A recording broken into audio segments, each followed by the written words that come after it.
राजा बैलाचा व्यवहार 51 लाख रुपयाला किंमत ठरवून उर्मिला ताईंची अर्धी रक्कम मला देऊन दोघांची मालकी अर्धी राहील। तिथून पुढे बैल उर्मिला ताईंचा आणि माझा दोघांचा अर्ध्या मालकीचा राहील। मित्रांनो नमस्कार। तर आपण आज आहे पेडगावच्या मैदानात आणि एक ब्रेकिंग न्यूज आहे जी सगळ्यांना जी आतुरता होती। भरपूर बाईट पडल्या, भरपूर विषय झाले, भरपूर चर्चा पण झाल्या की उर्मिला ताई कोणती मोठी खरेदी करणार। आणि सगळीकडे चर्चा चालू होती, अख्खा सीझनभर तीच चर्चा चालू होती, उर्मिला ताई कधी खरेदी करणार। तर उर्मिला ताईंनी परत अजून एक करार केलेला आहे आणि जी आता आदतमध्ये टॉपला वासरू पळते, ज्याचे भरपूर ठिकाणी एक नंबर आहेत। उर्मिला ताईंच्या अर्जुन सोबत पण पळाला असा एकनाथ दादा कंदुरकर यांचा राजा आज त्याचा करार झाला आहे। 50% करार झालेला आहे। तर निम्मी मालकी उर्मिला ताईंची असेल आणि निम्मी मालकी एकनाथ दादांची असेल। इथून पुढे तो करार कालच झालेला आहे। तर आज उर्मिला ताईंनी स्टेटसद्वारे सगळ्यांना सांगितलं सुद्धा आणि आत्ताच सगळीकडे प्रसारित झालंय। तसंच एकनाथ दादा कंदुरकर आणि त्यांची एक व्हिडिओ पण त्यांनी एक व्हॉट्सअपला स्टोरीला टाकलेली आहे, ते आपण नक्कीच टाकू। पण पहिल्यांदा पण उर्मिला ताईंचा अर्जुन आणि कंदूरचा राजा ही जोडी टॉपला पडली आणि आता हे पेडगावच्या मैदानात त्यांचा पायरा फिक्स झालेला आहे आणि ते ओपनला आदत घेऊन पळणार आहे।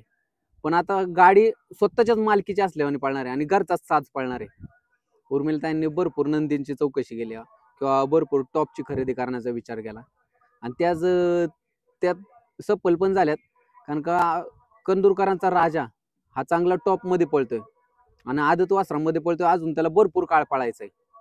त्यांनी योग्य निर्णय घेतला आणि योग्य विचार करून 50% करारावर 51 लाखाचा करार झाला आणि निम्मी रक्कम देऊन निम्म्या मालकीचा त्यांचा अधिकार आहे। आणि इथून पुढे राजा उर्मिला ताई आणि एकनाथ दादा कंदुरकर या दोघांच्या मालकीचा राहणार आहे आणि दोघांच्या नावावर पाळणार आहे। याच्या अगोदर पण अर्जुन आणि राजा गुलालात राहिलाय आणि आता मोठं मैदान आहे, हिंदकेसरी पेडगावचं मैदान आहे आणि त्यामध्ये त्यांचा पायरा पण फिक्स झालेलाच आहे। पण तरी पण आता एक वेगळाच आनंद असेल की घरची गाडी पळवणार आहे आणि आताच गुलाल त्यांच्या कंदुरकरांच्या राजाच्या अंगावर पडलेला आहे आणि सगळीकडे चर्चा पण होते आता की पळतोय तरी नंदी टॉपचा पळतो तरी त्याचे जास्त कोण पाहिलं नाही त्याच्याकडे।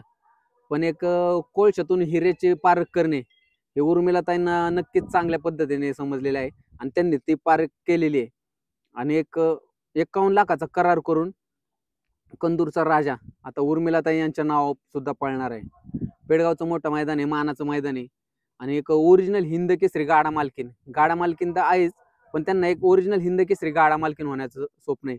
ते नक्कीच आज त्यांचा घरचा साज पळून पूर्ण करेल। त्यांनी भरपूर नंदी पण पाहिले, पण कंदूरच्या राजात त्यांनी काय पाहिले तर हे आपण आज उद्या त्या मैदानावर येतीलच तो जाणून घेऊ। तोपर्यंत तुम्हाला एक व्हिडिओ दाखवतो, त्यात त्यांनी पूर्ण करार वगैरेची माहिती दिलेली ती बघाच। धन्यवाद।